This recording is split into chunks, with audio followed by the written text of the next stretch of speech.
नमस्कार प्रिय दोस्तों, एक बार फिर से आप सभी का स्वागत है अद्भुत सागर चैनल में। प्रिय दोस्तों, पुराने समय की बात है। किसी गांव में एक बुढ़िया माई अपने बेटे के साथ रहती थी। उसकी माँ 12 महीने की चौथ का व्रत करती थी। वह हर महीने की चौथ को 5 चूरमे के लड्डू बनाती, जिसमें से एक चौथ माता का, एक गणेश जी महाराज का, एक गाय का निकाल कर दान करती, एक अपने बेटे को खिलाती और एक स्वयं खाती थी। एक दिन बैसाख महीने की चौथ पर बेटा पड़ोसन के घर गया और वहां चूरमा देकर पूछने लगा। तब पड़ोसन बोली, आज बैसाख चौथ है, इसलिए मैंने चूरमा बनाया है। तो वो बोला, मेरी माँ तो हर महीने का चौथ का व्रत करती है।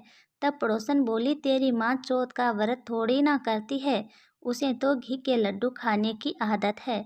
तेरी मेहनत की कमाई बर्बाद करती है, सारे लड्डू खुद खा जाती है और तुझे खाने को बस एक लड्डू देती है।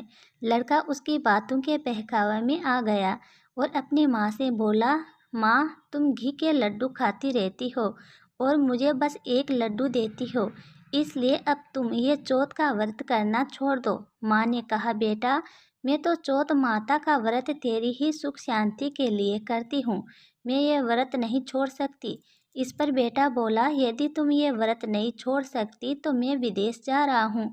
माँ बोली, बेटा, यदि तुम मुझसे नाराज होकर विदेश जाना चाहता है तो ये चौथ माता के आंखें अपने साथ ले जा। यदि तुझ पर कोई संकट आ जाए तो तू चौथ माता और विनायक जी को याद कर इन्हें डाल देना, तेरे संकट दूर हो जाएगा।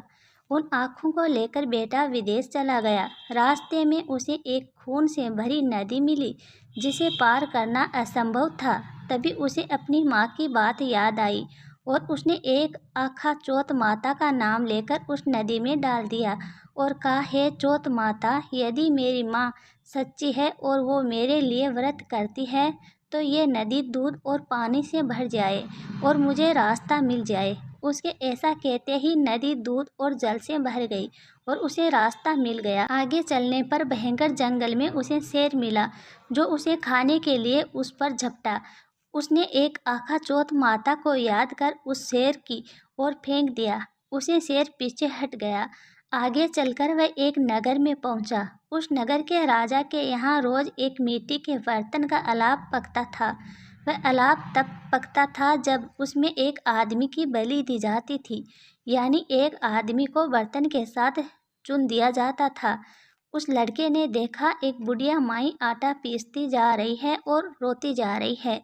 इसका कारण पूछने पर बुढ़िया माई बोली, आज मेरे इकलौते बेटे की अलाव में जाने की बारी है। तब वह लड़का बोला, बुढ़िया माई, तुम मुझे जल्दी से खाना खिला दे, तेरा पुत्र की जगह मैं जाऊंगा।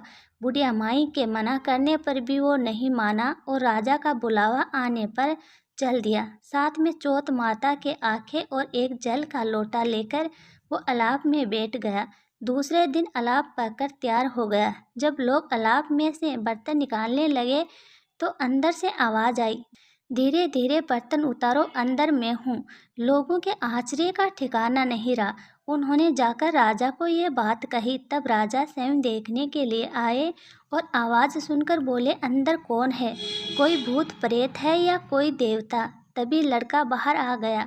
बुढ़िया माई और राजा के पूछने पर उसने कहा, यह चमत्कार मेरी चौथ माता और विनायक जी महाराज के व्रत का है, जो मेरी माँ हर महीने मेरी सलामती के लिए करती है।